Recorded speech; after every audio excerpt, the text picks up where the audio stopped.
atenção da mente, a atenção dos ouvidos, a atenção dos olhos, para que o coração possa ser tocado por aquilo que Ele vai falar para nós. Que nenhuma distração interior e nem exterior tire a nossa atenção daquilo que agora Jesus está falando conosco. Jesus, eu confio em vós. Eu confio em vós. Juntando as nossas mãos e olhando para a imagem da doce Virgem Maria, Nossa Senhora dos Prazeres, peçamos a sua preciosa intercessão. Ave Maria, cheia de graça, o Senhor é convosco. Bendita sois vós entre as mulheres, e bendito é o fruto do vosso ventre, Jesus. Santa Maria, Mãe de Deus, rogai por nós, pecadores, agora e na hora de nossa morte. Amém. Sentados, em nome do Pai, do Filho e do Espírito Santo. Amém. Louvado seja nosso Senhor Jesus Cristo. Para sempre seja louvado. Uma das grandes dificuldades da maioria das pessoas é entender o que é que significa encontrar a Jesus. O que é que significa ter a experiência de Jesus e segui-lo com o coração abrasado. Meu querido e minha querida, é por isso que eu gostaria de convidar você a não deixar que nenhuma distração interior, nenhuma distração exterior tire a tua atenção daquilo que hoje Jesus trouxe você para ouvir. E por quê? Muitas vezes nós pensamos: eu vou batizar o meu filho. Outras vezes nós falamos: eu vou à missa. Não é verdade. Quem nos chama é sempre Jesus Cristo. Quem nos atrai é sempre Jesus Cristo. Hoje Jesus Cristo, nesta manhã, trouxe você para que através desta palavra você possa ser moldado, você possa ser restaurado, você possa ser tocado, consolado, fortalecido, animado, curado e libertado. E isto vai depender, meu querido e minha querida, desta atenção, do coração, deste passo que você tem que dar, que é o passo da fé. A mensagem do Evangelho é justamente sobre isso. Pela segunda vez, Jesus fala sobre o que iria acontecer com ele. Nós ouvimos aí no Evangelho em Marcos 9:31, Jesus dizendo: o Filho do Homem será entregue nas mãos dos homens e matá-lo-ão, ressuscitará 3 dias depois de sua morte. Chama a nossa atenção a atitude dos discípulos. Primeiro, Marcos 9:32, mas não entendiam estas palavras e tinham medo de lhe perguntar. E mais adiante, em Marcos 9:34, pelo caminho haviam discutido entre si quem seria o maior. Às vezes, meus queridos, como os discípulos, nós somos tentados a seguir o caminho mais fácil da prática exterior da religião, e nós não entendemos que o principal culto a Deus, ele começa no interior, ele começa no coração. Aquilo que Deus fala através de um profeta no Antigo Testamento: tirarei o teu coração de pedra e colocarei um coração de carne. Deus não olha o nosso exterior, não é o hábito que faz o monge, mas Deus olha aquilo que nós trazemos no coração, o desejo de acertar, o desejo de continuar lutando, o desejo de buscar a santidade de vida, o desejo de viver a sua palavra, mesmo se às vezes nós caímos, saímos do rumo, mas Ele olha a nossa luta, Ele entende o nosso interior. Portanto, quando Jesus fala da morte na cruz e da ressurreição, ele aponta para a grande obra que ele iria realizar ali em favor de todos os homens. Jesus, meus queridos, morreu para nos libertar do poder do pecado. E novamente nós estamos diante de algo que precisa ser esclarecido. O que é o pecado?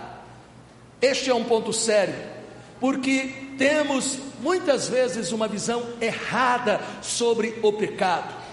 Nós dizemos: eu frequento a igreja, eu não sou ladrão, eu não sou adúltero, eu não sou assassino, e assim nós imaginamos que não somos maus. Porém, São Tiago, na segunda leitura, hoje ele disse aí, na sua carta, no capítulo 3, versículo 16: onde houver ciúme e contenda, brigas, ali também haverá perturbação e toda espécie de vícios. E aqui nós temos que estar atentos, meus queridos e minhas queridas. Por quê?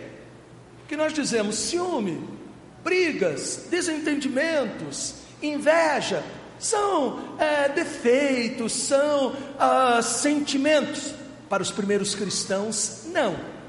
Para os primeiros cristãos, o ciúme e as contendas são demônios. É bem diferente, porque a palavra demônio é inimigo, aquele que divide, diabolos. E portanto, para os primeiros cristãos, estes sentimentos que nós achamos que são normais, sentimentos que as pessoas trazem no coração, sentimentos que destroem a família, sentimentos que destroem o relacionamento com as pessoas, as amizades, sentimentos que criam mal-estar no ambiente de trabalho, sentimentos que destroem a igreja, porque o Papa tem insistido, quanto ciúme e quanta contenda muitas vezes existe dentro da própria igreja, não só a nossa igreja católica, mas dentro também das outras igrejas. Então é aí que nós temos que estar atento. Não se trata simplesmente de um sentimento qualquer, mas se trata justamente do inimigo, Satanás, que deseja nos afastar de Deus e deseja justamente fazer isso através destes sentimentos. Um dos pais do deserto, João Cassiano, ele vai escrever: ora, dentro de nós não pode existir senão o conhecimento ou a ignorância da verdade e o amor dos vícios, pelos quais preparamos em nosso coração um reino para o demônio ou para Cristo. Então aqui nós estamos diante de algo importantíssimo. Aquela mágoa, aquele rancor, aquela mentira, aquela desonestidade, aquele pensamento, aquela palavra que destrói, difama aquela pessoa, não é simplesmente uma atitude ruim, humana, mas é o espírito do mal que nos leva, não que ele nos possua, mas que ele nos leva a viver, porque nós damos espaço para ele crescer com estes sentimentos maus. Porém, quem encontra Jesus, se sobe realmente um monte Calvário, com o coração ardendo pelo desejo da vida nova, a encontra, meus queridos. Este é o testemunho de um jovem, que em 1957 foi o último a ser guilhotinado, a ter a cabeça cortada na França. A guilhotina é um aparelhinho que foi inventado na Revolução Francesa pelo senhor Guillotin, né? Ele inventou justamente para cortar a cabeça dos nobres franceses, quando foi derrubada a monarquia e o rei também, né? Cortaram a cabeça. O senhor Guillotin também no final teve a cabeça cortada na guilhotina. Ele experimentou como era eficiente, né, o aparelhinho dele. Esse Jacques Fesch foi o último a ter a cabeça cortada. Ele era filho de um banqueiro, filho de uma mulher da alta sociedade que só pensava em futilidades. Então ele foi criado solto, ele foi criado à vontade, ele foi criado assim sem freio algum e acabou matando um policial. E ele foi julgado e condenado à morte. Logo que ele vai para o presídio, ele é visitado pelo capelão, e a primeira coisa que ele diz para o capelão: eu não creio em nada, não venha aqui com estas coisas que eu não acredito. O advogado dele, que era católico praticante, começou a deixar livros, e aos poucos ele foi se aproximando de Deus. E no diário que ele escreveu, ele conta como é que aconteceu a transformação da vida dele lá na prisão. Ele diz: gritei desesperado, meu Deus, e imediatamente, como um vento, Deus tocou em minha vida. Antes eu não era mais do que um morto-vivo. E antes da morte, ele também escreveu: dentro de 5 horas verei a Jesus.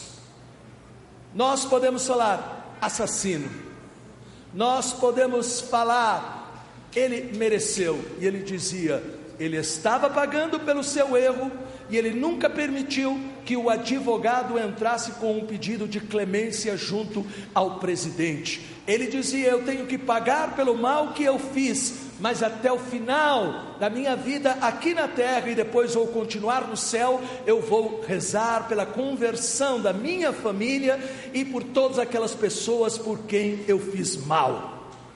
Este jovem, portanto, ele entendeu e ele encontrou a grandeza daquilo que muitas vezes nós temos dificuldade. Nós até podemos dizer: como esse jovem agora vai ser santo? Porque está em processo de canonização. Como é possível ele ser santo? Porque não eu que vou na missa todo domingo desde há muito tempo. Por isso que não é você, porque você está dizendo desde há muito tempo, porque não eu. Como lá os discípulos, Jesus dizendo que ele ia morrer, ele ia ressuscitar, e os discípulos nem se preocuparam em falar: mas o que ele está querendo falar com isso? Vamos entender melhor. Os discípulos começaram a dizer assim: quem é que vai ser o mais importante? Qual é o cargo que eu vou ocupar? Já estavam distribuindo os cargos do governo que eles imaginavam que Jesus ia formar aqui na terra. Eles não estavam nem preocupados com a morte e ressurreição, eles estavam preocupados com o quê? Qual é o cargo que eu vou ter? Nós diríamos: e o salário? Vai ser bom o meu saláriozinho? Será que eu vou ter um salário bom?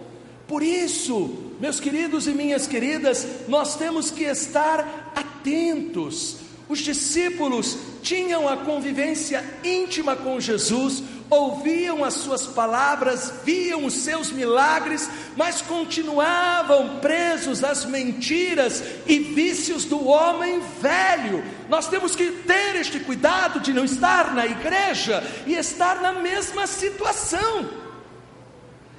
Por isso, a gente tem que entender: eu venho à igreja para comer a palavra de Deus. Amém? Amém? Amém. Eu venho à igreja para comer a palavra. Por isso que quando a gente vem à igreja, a gente não vem para cumprir uma obrigação. Tem gente que vai à igreja: hoje eu vou lá. Aí vem na igreja, fica olhando para o teto, fica olhando para o chão, ou fica dormindo. Então por que veio? Fica assistindo o Silvio Santos.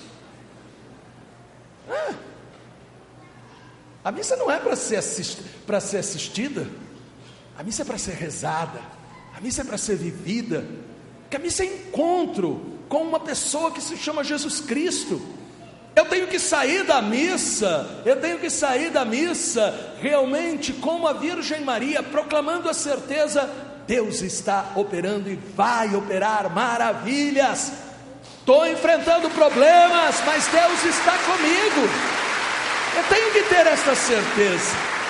E isto somente acontece quando eu subo o Monte Calvário e eu entendo, naquela cruz, Jesus colocou a minha vida, os meus problemas, naquela cruz eu fui abençoado. Por isso eu não posso ficar perguntando onde está Jesus, por isso eu não posso ficar onde está a bênção. Naquela cruz foi colocado o poder que é renovado a cada Eucaristia. Se eu quero ser forte, apesar de eu ser fraco, mas se eu quero que a força de Deus haja na minha fraqueza, eu tenho que ter este alimento. Este é o alimento completo. Amém? Palavra, Eucaristia. Eucaristia, palavra. Este é o alimento completo. Não pode ser o calor, não pode ser o frio, não pode ser a distância. Por exemplo, não fica com sentimento de culpa. Se quiser pode ficar com um pouquinho, depois a gente pede para curar.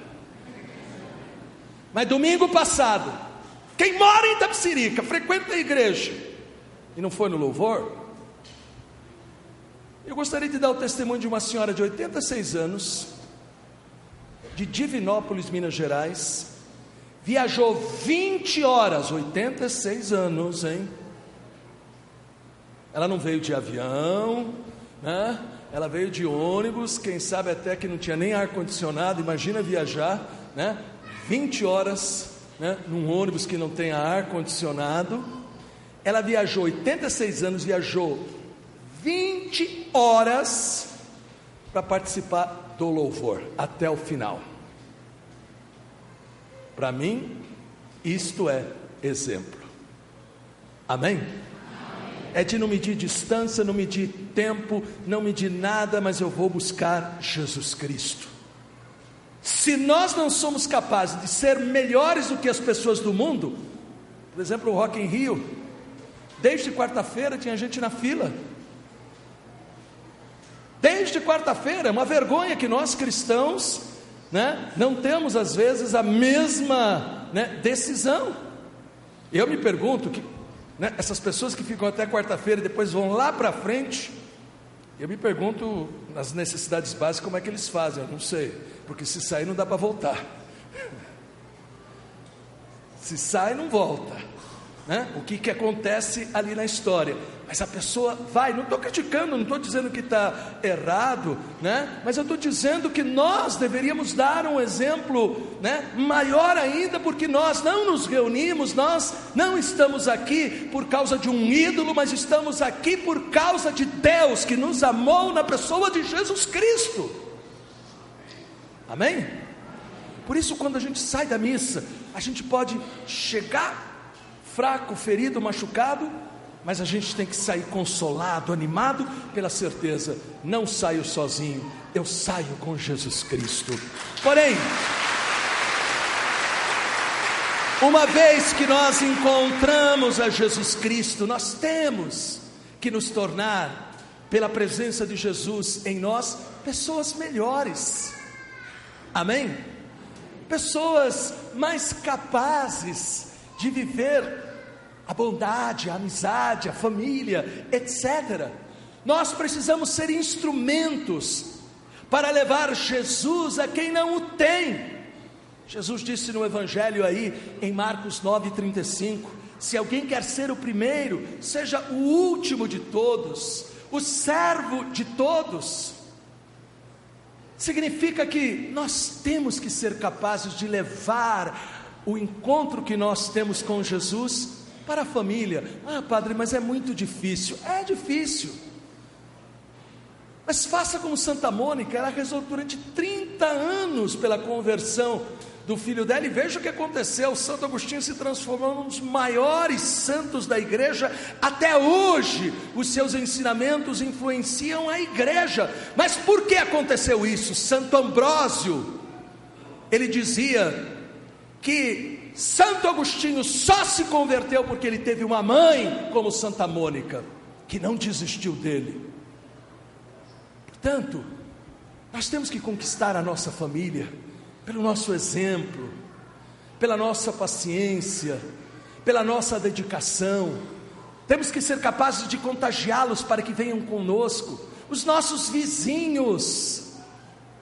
É preciso que nós, meus queridos e minhas queridas, saibamos sair da nossa redoma de uma religião, às vezes, que a gente pensa que religião é eu e Deus. É eu e Deus, mas depois que eu me liguei com Deus, a palavra religião é religar com Deus. Depois que eu me liguei com Deus, eu irradio Deus.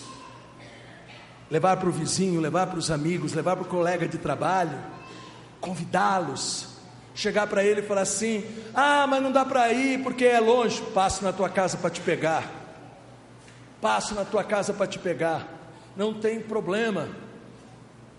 Mais do que nunca, o Papa diz que nós, se somos verdadeiros cristãos, encontramos a Jesus Cristo. O Papa Francisco tem falado, nós temos que levar esta alegria para outras pessoas, porque o mundo está ficando cada vez mais triste. Veja o que está acontecendo na Europa, lá na Síria, toda uma população indo embora da Síria, e a primeira dama da Síria, ela continua comprando vestidos em Paris, continua comprando como se não tivesse acontecendo nada no país lá que o marido dela está destruindo. E foram encontrados e-mails dela, aonde ela caçoa dessas pessoas que estão indo embora, aonde ela caçoa das pessoas que estão tendo que ter a tristeza de sair do seu país, fugir, né, daquilo que está acontecendo. Então nós estamos vendo o mundo sendo destruído pelas drogas, pelo alcoolismo, a violência, né, a criminalidade, a corrupção. Nunca na história desse país nós vimos todo esse clima que está acontecendo no nosso país. Que coisa triste essa corrupção, coisa triste.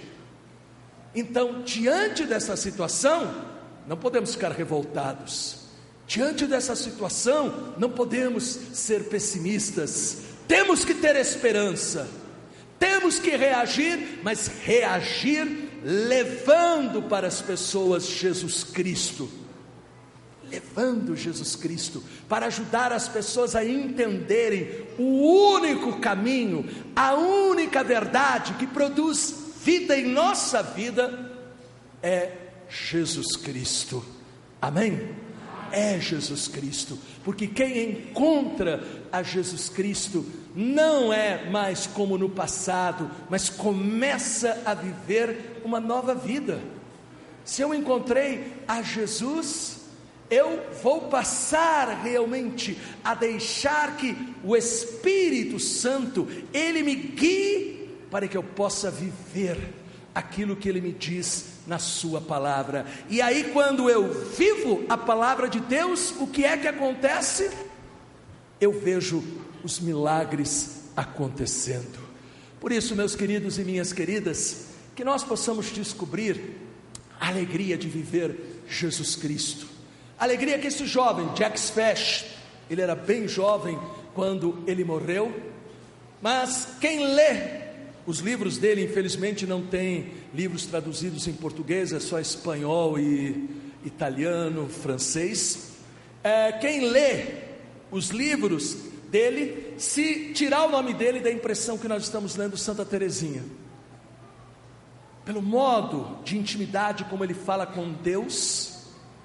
E ele converteu, através desses livros, muitas pessoas, entre aspas, normais, acabou convertendo, e hoje ele está em processo de canonização.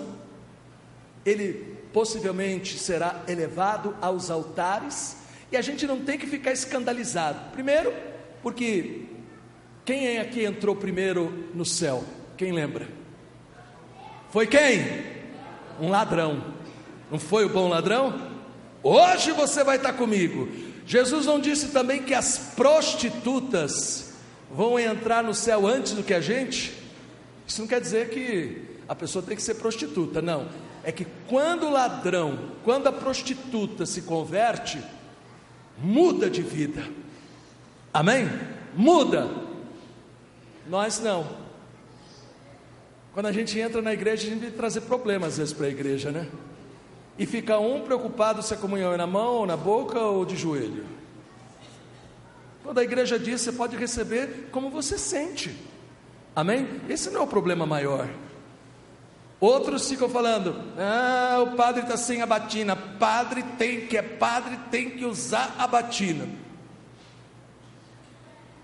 Eu não sei se necessariamente, tem que ser a batina.